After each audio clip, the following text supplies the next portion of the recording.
Right. Week 2 in CIT 15. I got a couple of messages from you all that I just want to talk about because I didn't talk about this week 1. I just didn't think it was important, but now I see why it might have been. So I'm teaching this class as a last minute change in the schedule. There was another professor that was scheduled to teach this, but there was a change. And so you actually had heard from this professor before the start of the semester, and I did not know that. Had I known that, I would have told you that on my first communication. So just to be clear, and hopefully remove any lingering questions about this in your mind. The way I run my class, Zoom meetings are not required. If you need assistance, I definitely recommend coming to Zoom, right? So I hold, and you can look at the syllabus right over there. Now, actually, where I'm at, you can't see, but if you scroll up and you can see the syllabus, there's a link to Zoom. And Zoom, if you haven't been on it, I'm going to hopefully, I think next week I'll find some links. Maybe I'll do it this week under here. It's just some general tutorial about Zoom if you haven't been in there. It's best if you have some kind of headset to wear, only because if you're using a webcam, now I'm using a webcam to capture my video, but if I was also using that to capture my audio, anything that would happen in the room, that would interfere with the sound. And when you're talking to somebody on Zoom, it just makes it a little better experience for everyone. So, all right. So that's the other thing. So that's the thing, just to be clear.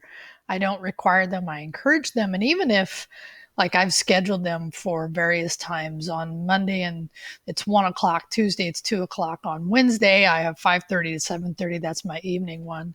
I think there could be potentially a few students out there. So if you want to also just come connect with other people, that's a good way to do it. And then I think it's 2:00 on Wednesday and 11 on Friday. My point about this is that if you find you need something outside of those times, reach out to me, right? Several of you have emailed me through Canvas. That's the best way to get in touch with me. I do use, and this is going to be one of my questions, as I said, and you might wonder, questions, what are you talking about? So this start here, unlike last week's, is actually going to require you to hit reply and answer one of the questions I'm going to pose here today. And the first one is, as I use a system called Discord that allows students to interactively connect with not just me, but their classmates. And I have all my advanced classes on that. And because this was such a last minute ad, I hadn't intended to place you all on Discord, but I'm totally open to it. Now you might wonder, what is that? And it's great because it can be on your mobile phone. It can be on any device, including the browser, to allow you to, in real time, ask questions, not see, but, you can see who's online.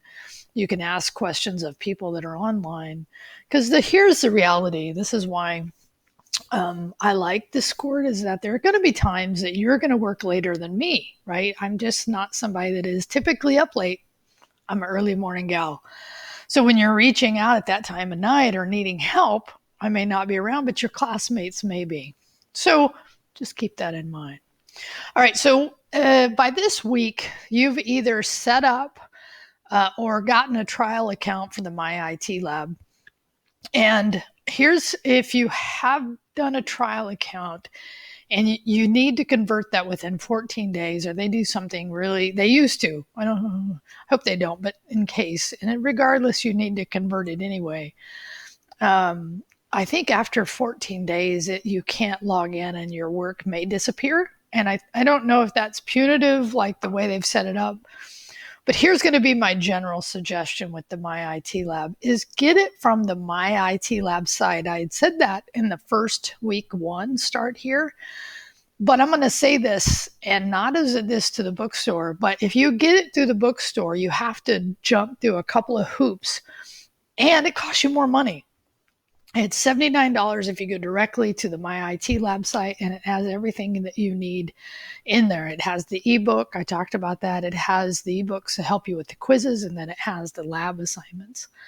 And as of today, so I'm actually recording this on Wednesday of week one. A couple of you have already gotten through week one content, which is kind of what spurred me to go ahead and get week two ready. Because, I want to give you content to work ahead if you can. If your schedule allows, I want to give you content to do that. Okay? Okay, so I think that's all I was going to say about that. A couple of you, I think, asked me about the Wi-Fi on campus. I'm getting more information about this, but in general, right, especially the one coming down on McKinley, that big parking lot, I believe, does have Wi-Fi access. I heard parking lot K, they're getting it out there. So not obviously, to me, if I was going to do this, I'd want one that has a shade because I don't want to be sitting out in the hot sun running my car. This wouldn't be helpful. So anyway, if you have any other questions, as a matter of fact, that would be the other thing. If you have any other campus questions that you've been looking for information for, let me know that as well. So I'm looking at the content this week. And so chapter 2, right? There's a really great little mini lecture from Brian that I'm going to leave in here because I think it's really good. I watched it last night. I was like, he's so good at that. So, and then talking about talking computers, right? I mean, this is a little dated. I don't know about you, but I talk to everything. I talk to my Google Home. I talk to my phone. I talk to my watch, voice commands in my car now. So, and we could talk about, and this video talks about some of that, right? Which leads into the next topic, which is self-driving cars. So remember, when we're looking at this content over here, it's like, here's first to start here, which we're doing now, the course content. So this preps you, helps you give a little more information to be ready to, at least in this case, look at the first item, which is the discussion board, which is about self-driving cars. And I just want to tell you a brief story. I actually had an experience with this recently. I got a car that does have what's called Autopilot. And the Autopilot, as we were driving the car back, bringing it back into Fresno, I tried it out. And it was a little trippy. Once I turned on the Autopilot, I had to keep my hands on the wheel.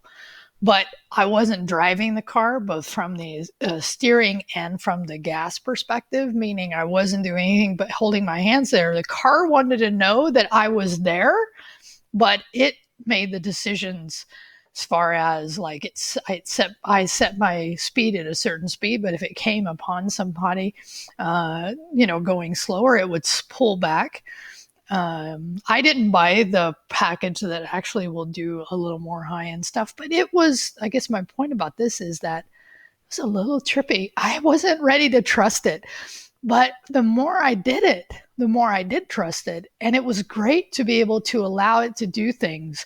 And as I was just watching and paying attention and thinking about, like, what are the different ramifications of having a car drive itself?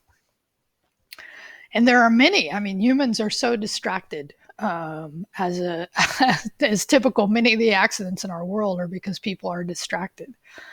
So, but also we tend to respond. We tend to have a very quick response time when something does happen.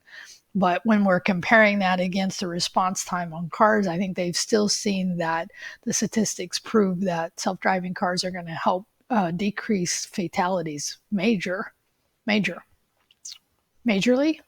Anyway, okay. So you have your next chapter. You have your next chapter 2 quiz and then your word lab assignment. So I am going to, after I do this video, go release in MyIT Lab. And I know that process of doing work in MyIT Lab. And I have a video, by the way, the video for the word lab 1 is the same video you watched last week. It's just now you're going to complete word lab 1. Again, the trainings are helpful, right? But it's really the exam that you want to get to because that's where the points are. But I find it's really helpful to go through those trainings to prepare you. That's what it is. All right. Hey, thanks for being here. I hope you had a good start of the semester. I know there is so many challenges at so many levels, and many I can't even imagine that you all must be going through. I see it from my own perspective. One of them is just the amount of time I have to sit here, which is why, and I'll just show you as a last thing, is I have a standing desk. So I often will switch between sitting and standing because sitting is really hard on my body. And I find I'm just better if I'm doing a little standing. Okay, so to end here, just to be clear, right? I've asked a couple of questions in this video, right? And in your reply, you can answer any of them, you know. And the last question I'll pose is, right, do you have everything you need to succeed here, right? Is there something else you would like me to cover next week? I will definitely love to hear that feedback.